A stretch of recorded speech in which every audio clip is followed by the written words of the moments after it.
Энэ татврын хуулийн 4.5.2 төшөө 4.2 дээр нэг ийм ерөнхий хууль дээр татврыг төнгөлөх, чөлөөлөх, татврын хувь хэмжээ болон татврын суурийг бууруулахтай холбогдсон хуулийн төслийг тухайн жилийн төсвийн тухай хуулийн төсөлтэй хамт боловсруулна гэсэн ийм нэг заалт байгаа гэдэг. Тэгэхээр яг сая энэ орж иж байгаа татврын хуулиуд маань бас хувь хэмжээ өнгө чөлөөлөлтөй холбоотой асуудлууд байгаа учраас энэ хуулийн заалттай яаж уялдж байгаа татврын ерөнхий хуулийн 4.2 дугаар энэ заалт энийг нэг тайлбарлаж өгөөч.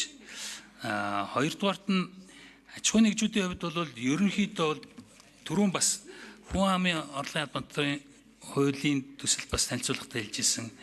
Нийтээр одоо татвар төлдөг болёо гэдэг. Тэгэхээр нөөтийн босхийг ингээд дээшээ болгочоор энэ одоо аж ахуйн нэгжүүдийн татвар төлдөг аж ахуйн нэгжүүдийн хүсэж байгаа энэ одоо юмнахаа эсрэг тэгээд дээр нь бас тодорхой хэмжээнд энэ бизнесийн үйл ажиллагааны зардалыг нэмэгдүүлэх нөгөө талаасаа жижиг дунд аж ахуйн нэгжүүдийн хувьд ч гэсэн нөөц төлөгч биш болохоор эдийн засгийн харилцаанд одоо татвар төлөгч нартай харилцаанд ороход бас өндөрлөлттэй асуудлууд үүсэхээр иймэрхүү дүр зургууд байгаа юм л да. Тэгэхээр яг хуу миний асуух гэдэг нөөцтэй холбоотой энэ босго өндөрсөнтэй холбоотойгоор энэ танхимаас ч юм уу аж ахуйн нэгж том одоо татвар төлөгч аж ахуйн нэгжүүдээс ямар шүү санал өгсөн энийг ер нь дэмжиж байгаа юм уу? Энэ талаар ямар нэгэн санал авсан өгсөн юм байгаа юу гэдэг асуулт байна.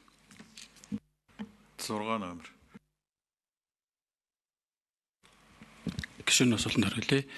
За хуулийн нэмэлт өөрчлөлтүүд бол 27 оны 1 сарын 1-ээс төсвийн нөлөөтэй заалтууд нь бол хэрэгжинэ.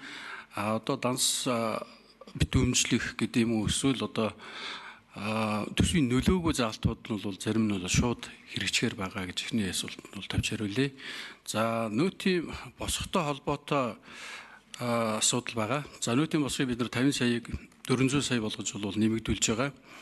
За гэхдээ сайн дураараа нөөц суудхан төлөгч болох босго бол хэвээрэн буюу 10 сая төгрөг хэвээрэн байгаа.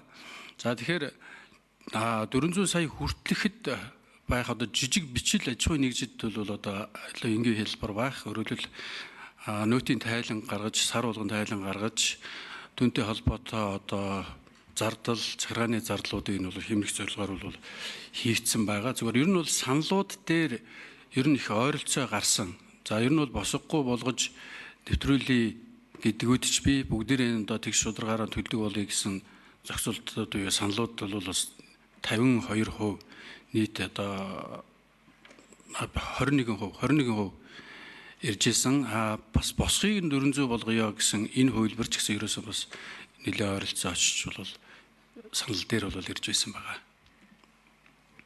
Их гişүүн тодруулъя.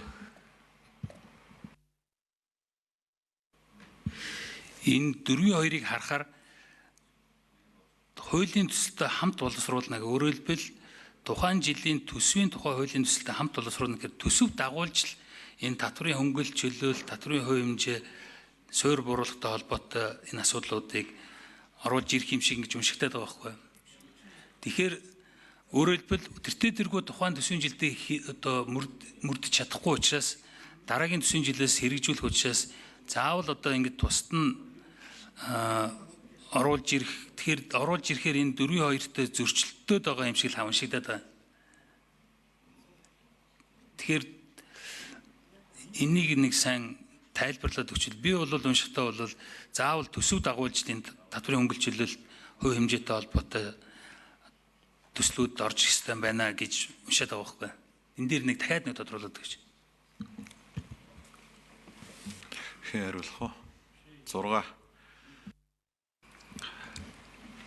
За татврын хуулийн хилцүүлгийг бол тусад нь улсын хурлаар бол хилцүүлэх нь бол зохистой гэж үзсэн. Одоо бидний хувьд ч ингээд 4 хуулийн дээр ингээд нэмэлт өөрчлөлтүүд аваа явж байгаа.